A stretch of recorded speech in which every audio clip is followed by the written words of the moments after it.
राजा भरत ने बहुत समय तक राज किया। बुढ़ापा आया तो बेटे को राजभार सौंपकर पुहल ऋषि के आश्रम के पास चले गए।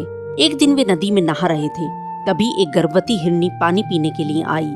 उसके पीछे पड़े शेर ने जैसे ही हिरनी पर छलांग लगाई, तभी घबराकर हिरनी ने भी नदी में छलांग लगा दी। कूदने से उसके पेट का बच्चा बाहर आ गया और हिरनी वहीं मर गई। यह देखकर भरत बहुत दुखी हुए। उन्होंने हिरनी के बच्चे को गोद में उठाया और प्यार करने लगे।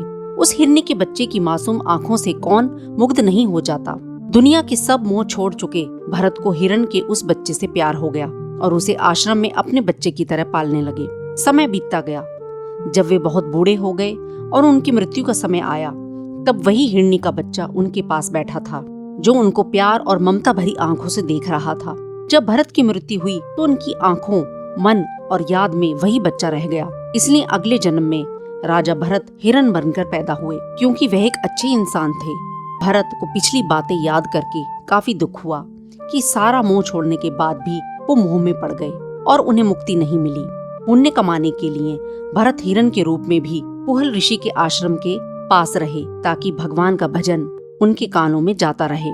समय आने पर उन्होंने हिरण शरीर छोड़ दिया और ब्राह्मण के घर में जन्म लिया, जहाँ वे जड़ भरत कहलाए। अत्यधिक सांसारिक मोह, चाहे वे किसी जानवर से ही क्यों न हो, मनुष्य की मुक्ति में बाधक बनता है।